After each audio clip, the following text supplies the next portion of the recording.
ஓம் அருள்மிகு வெற்றி விநாயகரை போற்றி. அனைவருக்கும் வணக்கம் ஃப்ரெண்ட்ஸ். அனைவருக்கும் இனிய ஆங்கில புத்தாண்டு நல்வாழ்த்துக்கள். எல்லாருமே நியூ இயர் அன்னைக்கு அவங்கவுங்க விருப்பப்படுற கோயில்களுக்கு நிச்சயம் போவாங்க. அதே மாதிரி நிறைய கோயில்கள் செஞ்சுருந்தாலும் போகணும்னு நினச்சிட்டு இருந்தாலும் கரெக்டாக அந்த நியூ இயர் அன்னைக்கு நான் என்னை அழைத்த தெய்வம் அப்படின்னு நீங்கள் பார்த்தீங்கன்னா என்னோடய குலதெய்வம் என்னுடைய இஷ்ட தெய்வம் முருகப்பெருமான். ஏன்னா எனக்கு நினைவு தெரிஞ்ச நாள்லேருந்து எனக்கு நான் குழந்தையா இருக்கும்போது இங்கே தான் முதல்ல முடி காணிக்கை கொடுத்து, அதாவது மொட்டை அடித்து காதில் கம்மல் குத்தி, எங்களுடைய முன்னோர்கள் அம்மா அப்பா தாத்தா பாட்டி அவங்களுடைய முன்னோர்கள் இவங்க எல்லாருமே வந்த இடம் இந்த இடம். அதனால் இந்த இடத்துல வந்து எனக்கு ஒரு பெரிய ஒரு சந்தோஷம் என்னென்னா, அவங்களுடைய ஆசீர்வாதம் எல்லாமே நமக்கு நிறைவாக இருக்குது அப்படின்றது. அதுக்கப்புறம் நம்மளுடைய முருகப்பெருமான் கந்தசாமி தெய்வம் அருள்மிகு ஸ்ரீ வள்ளி தெய்வானை சமேத ஸ்ரீ திருப்போரூர் கந்தசாமி தெய்வம். கந்தசாமி முருகருடைய பேர் வந்து கந்தசாமி. திருப்போரூர் முருகர் கோவிலில் நம்ம உள்ளே வரும்போதே இது பஸ் ஸ்டாண்ட்லேருந்து இறங்கி இப்படி தான் வரணும். வரும்பொழுதே ஒரு அழகான ஒரு குளம் இருக்குது. இது வந்து வள்ளையார் ஓடை அப்படின்னு சொல்கிறாங்க. ஏன்னா இது வந்து ஒரு வற்றாத குளம். அதனால் வந்து இந்த ஓடையை சிதம்பரம் சுவாமிகள் தான் நிர்மாணித்தார் அப்படின்ற ஒரு தகவலும் நமக்கு உண்டு. நம்ம முதல்ல இந்த வழியாக உள்ளே வரும்போதே என்ட்ரன்ஸ்லேயே ஒரு பெரிய ஒரு திருப்போரூரை பற்றி ஒரு பெரிய ஒரு வரலாறை எழுதி வச்சுருப்பாங்க. அதே மாதிரி இதுக்கு உள்ளே வரும்பொழுது குழந்தைங்களுக்கு தேவையான விளையாட்டு பொருட்கள். லட்சணா போயிட்டு வா, உட்காந்து படி, சீக்கிரம் வா. குழந்தைக்கு தேவையான விளையாட்டு பொருட்கள், அப்புறம் பூஜைக்கு தேவையான பொருட்கள், பூவு மாலை. நானும் எங்கள் அப்பாவும் வரும்போது இங்கே வந்து பொறி வாங்கி, குளம் இருக்கு இல்லையா, அந்த குளத்தில் லட்சணா வந்து எழுதுவா. அந்த குளத்தில் வந்து டிவி ஆஃப் பண்ணிட்டு வந்து உட்காந்து எழுது வந்து டிவி ஆஃப் பண்ணிட்டு வா. குளம் இருக்கு இல்லையா, அந்த குளம் பக்கத்தில் இந்த பிள்ளையார் கோயில். ஃபஸ்ட்டு இந்த கோயில் உள்ளே வரும்போது பிள்ளையார் கோயில் தான். எப்போவுமே நீங்கள் கோயிலுக்கு வரும்பொழுது இந்த பிள்ளையாரை பார்த்துட்டு நீங்கள் உள்ளே தரிசனம் பண்ண போங்க. உட்காந்து எழுது. ரொம்ப சிறப்பாக இருக்கும் இந்த பிள்ளையார் வந்து. நான் இங்கே பிள்ளையார்கிட்ட வரும்பொழுது காவடி எடுக்கும்போது எப்போவுமே இந்த பிள்ளையார் கோயிலை வந்து பிள்ளையாரை வணங்கிட்டு தான் நான் உள்ளே முருகரையே பார்க்க போவேன். அதே மாதிரி நிறைய கோமாதாலாம் அறுத்துட்டு இருந்தாங்க. இங்கே பக்கத்தில் வந்து ஒரு பெரிய குளம் சொல்லிட்டு இருந்தேன் இல்லையா, வற்றாத குளம் இருந்துச்சு. அந்த குளத்தில் தண்ணி நம்ம தெளிச்சிட்டு போனோம். நான் இருட்டாக இருக்கிறதுனால நான் உள்ளே இறங்கலை. கையெடுத்து கும்பிட்டுட்டு நான் வந்துட்டேன். ஏன்னா குழந்த லக்ஷ்ணா வர கூட இருந்தாங்க. ரொம்ப ரிஸ்க்காக இருந்துச்சு, யாருமே வர இல்லை. சரி, நம்ம அந்த சமயத்தில் நம்ம யாருக்கும் தொல்லை கொடுக்கக்கூடாது, நம்மளும் சேஃப்டியாக இருந்துக்கணும்னு தண்ணி உள்ளே நாங்கள் இறங்கலை. பிள்ளையாரை மட்டும் பார்த்துட்டு தோப்புக்கரணை போட்டு வண்டியில் கொட்டிட்டு சாமியை பார்த்துட்டு நல்லபடியாக நாங்கள் பார்த்துட்டு சீக்கிரம் வீட்டுக்கு போகணுன்னு நினச்சிட்டு நாங்கள் வேண்டிட்டு வந்துட்டோம். ஏன்னா நான் வீட்டிலேருந்து கிளம்போதே மணி 6 மணி மேலே ஆகிடுச்சு. பஸ்ஸு கிடச்சி இங்கே நாங்கள் திருப்போரூர் கோயிலுக்கு வரும்பொழுது மணி 6:30 இல்லை 6லேருந்து 7:30 ஆகிடுச்சு. அதெல்லாம் உள்ளே நம்ம எல்லா சாமியும் பார்த்துட்டு உள்ளே போயிட்டு தரிசனம் பண்ணுறதுக்கு கூட்டமான கூட்டம். 8:30 மணி ஆகிடுச்சு. அதுக்கு மேலே எப்படியோ நல்லபடியாக ஒரு வண்டி கிடச்சிது. அந்த வண்டி எங்களுக்கு வந்து த்ரூ பஸ்ஸாகவே அமைஞ்சிருச்சு.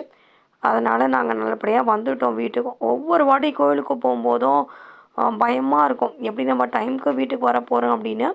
இந்த இடம் வந்து விளக்கேற்றுற இடம். தனியாக நம்ம விளக்கேற்றிக்கிறதுக்காக இங்கே கொடுத்துருக்க இடம். முதல்ல உள்ள கோயிலுக்குள்ளே வரும்பொழுது பிள்ளையார், இடும்பன் கடம்பன் அவங்களாம் இருப்பாங்க. அதுக்கப்புறம் இங்கே கொடிமரத்தாண்ட சில பேர் கற்பூரம் ஏற்றுவாங்க. அடுத்து நம்ம சிதம்பரம் சுவாமிகள், இவர் தான் இந்த கோயிலை வந்து நிர்மாணித்தவர். இவங்க வந்து பெண் பனை மரத்துலேருந்து சுயம்புவாக தோன்றினவங்க. நாங்கள் இங்கே பெண் பனை மரத்தோட ஒரு பாகத்தை இங்கே அழகாக வச்சுருக்காங்க. உடல் ஆரோக்கியம் கிடைக்கும், காரிய தடை நீங்கும். இது வந்து கோயிலை சுற்றி இருக்கிற பக்தர்களுடைய கூட்டம். இவங்க எல்லாமே பயங்கரமான கூட்டம். எங்களுக்கு ரொம்ப பயமாக இருந்துச்சு. இப்படிப்பா நம்ம உள்ளே போயிட்டு சாமியை பார்த்துட்டு நம்ம வெளியில் வந்து பஸ் ஏறி வீட்டுக்கு போகிறோம், நியூ இயர் அன்னைக்கு வரையா, வீட்டுக்கு லேட்டாக போனால் எப்படி அப்படின்னு வர பயமாயிடுச்சு. அது வரைக்கும் எங்களை பிள்ளையாரும் முருகரும் எங்களை கைவிடல. நாங்கள் நல்லபடியாக போயிட்டு சாமி பார்த்துட்டு வந்தோம். நாங்கள் உள்ளே போகும்போது நிறைய பேர் வெளியில் வந்துட்டுருக்குறாங்க. ஏன்னா அவங்களும் தரிசனம் பண்ணிட்டு வராங்க, உள்ளே போகிறாங்க, தரிசனம் பண்ணிட்டு வராங்க, உள்ளே போகிறாங்க. பக்தர்களுடைய கூட்டம் வந்து எப்போவுமே முருகர் கோயிலில் திருப்போரூரில் அதிகமாக தான் இருக்கும். இதுதான் கோயில் வழி, நம்ம உள்ளே போகிற வழி தான். இப்படி தான் நம்ம உள்ளே போகணும். போகும்போதே ரைட் சைடில் விளக்கு, திரி, எண்ணெய் அதெல்லாம் வச்சுருப்பாங்க. வெளியில் வந்து அந்த பழக்கூடை, தேங்காய், பழம், வெத்தலை பாக்கு, அப்புறம் தேவையான பூக்கள், மாலை இதெல்லாம் வச்சுருப்பாங்க. உள்ளே வந்து விளக்கு, திரி, நெய், பத்தி பெட்டி இதெல்லாம் வச்சுருப்பாங்க. இது வந்து பிள்ளையார். முதல்ல வந்து பிள்ளையார் சாமியை கும்பிட்டுட்டு அதுக்கப்புறமா நம்ம அதுக்கு அடுத்த வழியாக நம்ம அருள்மிகு கணநாதர் அப்படின்னு எழுதியிருந்தாங்க. அதுக்கப்புறம் நம்ம அடுத்த சன்னிதானம் நம்ம பார்த்தோன்னா ஏற்கனவே சொன்னேன் இல்லையா, இடும்பன் கடம்பன் சாமின்னு சொன்னேன் இல்லையா, அவங்க தான். அவங்கள அருள்மிகு இடும்பன் கடம்பன் சாமியை வழிபாடு செஞ்சுட்டு அதுக்கப்புறமா நம்ம கோயில் வழியாக நம்ம உள்ளே கீழே படிக்கட்டு வழியாக இறங்கணும். படிக்கட்டு வழியாக இறங்கினா ரைட் சைடில் போனோன்னா அன்னதான கூடம் இருக்குது. 12 மணிக்கு ஒரு 100-150 பேருக்கு சாப்பாடு போடுவாங்க. நாங்கள் சாப்பிட்ருக்கோம், மதியான வேலையில் சாப்பிட்ருக்கோம். ரொம்ப நல்லாயிருக்கும் அந்த அன்னதானம். உண்மையிலேயே நம்மளுக்கு வந்து எந்த மருந்து மாத்திரை ஹாஸ்பிட்டல்லாம் தேவையே கிடையாது. கோயிலில் கொடுக்குற அன்னதான சாப்பாடை நம்ம சாப்பிட்டாலே நம்மளுக்கு நோய் நொடியே வராது. ஏன்னா இறைவனுக்கு முதல்ல அது படைக்கப்பட்ட அது சாதம் இல்லை, அது பிரசாதம். அது அந்த சாப்பாடை நம்ம சாப்பிடும்போது பிரசாதத்தை உண்மையிலேயே நம்மளுக்கு மனக்குறைகள், உடல் குறைகள் எல்லாமே நீங்கிரும். பக்கத்தில் வந்து கொஞ்சம் இது கொடுத்துட்ருந்தாங்க, கேசரி. எனக்கு அன்றைக்கி நாள் முழுக்க வேலை, அதனால் என்னால் கேசரிலாம் சாப்பிட முடியல. லக்ஷனா மட்டும் போய் வாங்கிட்டு வந்தாங்க. இதை வாங்குறாங்க பாருங்கள், லக்ஷனா வாங்கிட்டு இருந்தாங்க. வாங்கிட்டு வந்து அதுக்கப்புறம் எனக்கு என்னென்னா டைம் ஆகிடுச்சு. நம்ம அன்னதானத்துக்கு நிற்கிறது, பிரசாதத்துக்கு நிற்கிறதுலாம் நம்ம வீட்டுக்கு போக ரொம்ப லேட் ஆகிடும். ஏன்னா எங்கள் வீட்டிலேருந்து கோயில் நீங்கள் பார்த்தீங்கன்னா எப்படியும் ஒரு 2 கிலோமீட்டர், சாரி சார் 2 மணி நேரத்துக்கு மேலே ஆகும் வீட்டுக்கு வர்றதுக்கு. அங்கேருந்து வீட்டிலேருந்து உள்ளே நடக்கிறதுக்கு மொத்தம் 3 மணி நேரம், 3 மணி நேரம், 6 மணி நேரம் ஆகும் போக வரவே. அதனால் ரொம்ப பயமாகிடுச்சு. நைட் டைம் வேறு ஆகிடுச்சுல, அதனால் பயமாகிடுச்சு. லக்ஷனா அப்புறம் வந்து கொடிமரத்தாண்ட போயிட்டு சாமியை நேராக கொடிமரத்தில் தான் வணங்கணும். ஏன்னா கொடிமரம் போல் நம்ம வாழ்க்கையும் நிச்சயமாக உயரும் அப்படின்னு. அதே மாதிரி அங்கே கற்பூரம்லாம் ஏற்றிட்டு இருந்தாங்க. கற்பூரம்லாம் ஏற்றுறதுக்கு பார்த்துட்டு அதுக்கப்புறமா கொடிமரத்தை தரிசனம் பண்ணிவிட்டு அப்புறம் கோயில் கோபுரத்து மேலே ஒரு பெரிய வேல், அழகான ஒரு வேல், அதை முடிஞ்ச அளவுக்கு அப்படியே கொஞ்சம் வீடியோ எடுத்துகிட்டு இங்கே முன்னாடி வந்து அழகாக ஒரு மயில் இருப்பாங்க. இதை சுற்றி வந்து நான் ஒரு 6 சுற்றின்னு வருவேன். ஏன்னா இதை சுற்றி வந்து கொடிமரம், மயில் இருப்பாங்க. அதனால் நான் ஒரு 6 சுற்றுவேன். ஏன்னா 6 படை முருகன் சொல்லிட்டு ஒரு சுற்றிட்டு வருவேன். ஏன்னா 6 படை முருகனையும் வணங்கினா அந்த பெருமை வந்து இந்த திருப்போரூர் கோயிலில் நம்மளுக்கு கிடைக்கிது. அதனால் இங்கே சுற்றி பக்தர்கள் வந்து சுற்றி விளக்கேற்றி 6 விளக்கோ அவங்க என்னெல்லாம் பிரார்த்தனை பண்ணியிருந்தாங்களோ அந்த விளக்கெல்லாம் இங்கே ஏற்றி வச்சுருப்பாங்க. அதே மாதிரி வேல் இருந்தது, இங்கே மயில் இருந்துச்சு, மயில் வாகனம்.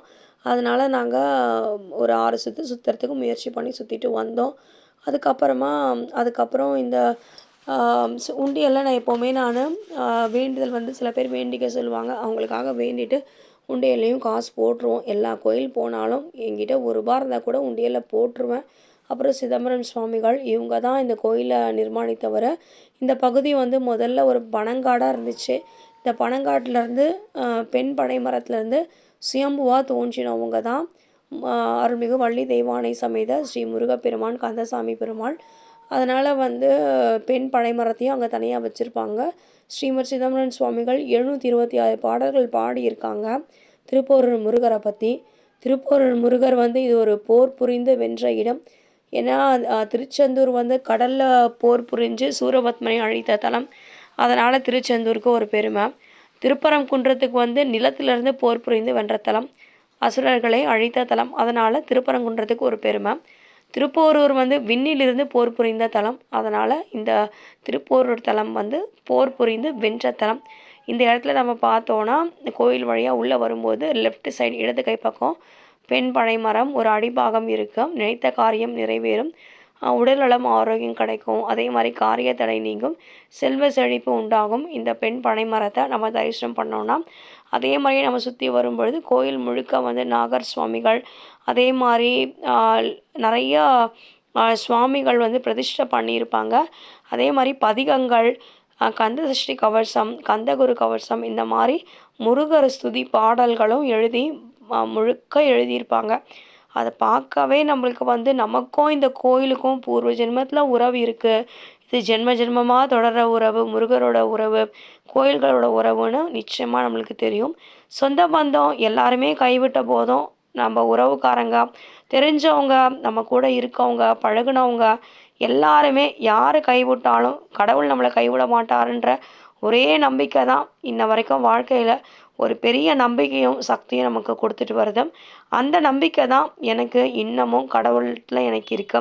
எல்லாருமே கைவிட்டாலும், எல்லாருமே நம்மளை என்ன கஷ்டப்படுத்தினாலும் நமக்கு கை நீட்டி நம்மளுடைய கஷ்டத்தை நம்ம சொல்கிறதுக்கு முன்னாடியே கை கொடுக்குற ஒரு தெய்வம் என்னன்னா குலதெய்வம் மட்டும்தான்.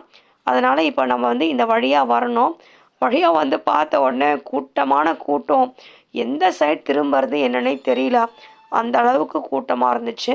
இது வந்து சில பேர் வந்து 151 ₹50 டிக்கெட்டில் சில பேர் போனாங்க. ₹100 டிக்கெட்டில் போனாங்க. எனக்கு அது நான் சரியாக எப்போவுமே நான் அந்த டிக்கெட்டுக்கு மட்டும் காசு கொடுத்து எடுக்க மாட்டேன். ஏன்னா எனக்கு பஸ் ஃபேருக்கு, குழந்தைக்கு ஏதாவது வாங்கி கொடுக்கணுன்னா அதுக்கே சரியாக இருக்கும் காசு. அதனால் வந்து நான் யோசிக்கல. எனக்கு ஞாபகம் இல்லை. நான் போகிறது வந்து பொது தரிசன வழி. இந்த வழியாக தான் உள்ளே போனோம். இந்த வழியாக உள்ளே போகும்போது கூட்டம் வந்து முதல்ல இல்லை. ஓஹோ! பரவாயில்லப்பா கூட்டம் இல்லைன்னு போய் பார்த்தா, அதுக்கப்புறமா தான் தெரிஞ்சது. ஒரு 1000 பேருக்கு மேலே நின்றுட்டுருந்தாங்க. பொது தரிசனம், சிறப்பு தரிசனம், விஐபி தரிசனம்னு கூட்டமான கூட்டம். இப்போ எனக்கு சைமல்டேனியஸாக அந்த பக்கத்தில் போகிறாங்க இல்லையா ரைட் சைடில், இவங்க எல்லாருமே வந்து காசு கொடுத்து போயிட்டுருக்குறாங்க.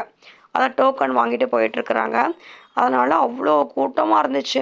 இப்போ தான் கொஞ்சம் கொஞ்சமாக எனக்கு தெரிய ஆரம்பிச்சுது. ஆஹா! நம்ம இவ்வளோ கூட்டத்தில் எப்படி நம்ம முருகரை பார்த்து தரிசனம் பண்ணிட்டு கிளம்ப போகிறோன்னு. ஆனால் என்னுடைய குலதெய்வம், நான் எப்போவுமே நினச்சிட்ருக்கிறேன் என்னுடைய முருகர் அவர், என்னோட உறவு அவர், என்னுடைய இரத்த பந்தம், என்னுடைய மூதாதையர்கள் எல்லாம் வணங்கின தெய்வம் அவர். அதனால் இவ்வளோ கூட்டத்துலேயும் எனக்கு தரிசனம் கொடுத்து, என் குழந்தைக்கும் தரிசனம் கொடுத்து, எங்களுக்கு நாங்கள் எந்த கஷ்டமும் இல்லாமல் எங்களுக்கு நாங்கள் போகும்போதே வர வழியில் பஸ்ஸு கிடச்சி நாங்கள் ஏறி நேரத்துக்கு வீட்டுக்கும் நாங்கள் வந்துட்டோம். அதனால தான் நான் சொல்கிறேன், நீங்கள் யாரை நீங்கள் வந்து உங்களுக்கு வணங்கணும், வணங்கக்கூடாது அப்படின்றதுலாம் எந்த விதமான டேர்ம்ஸ் அண்ட் கண்டிஷன்ஸும் கடவுள் பக்தியில் கிடையாது. ஆனால் நீங்கள் உங்கள் குலதெய்வத்தை நீங்கள் தொடர்ந்து நீங்கள் வழிபாடு செய்யுங்க. உங்கள் அம்மா வீட்டு, அப்பா வீட்டு குலதெய்வமாக இருந்தாலும் சரி, உங்கள் மாமியார், மாமனார் வீட்டு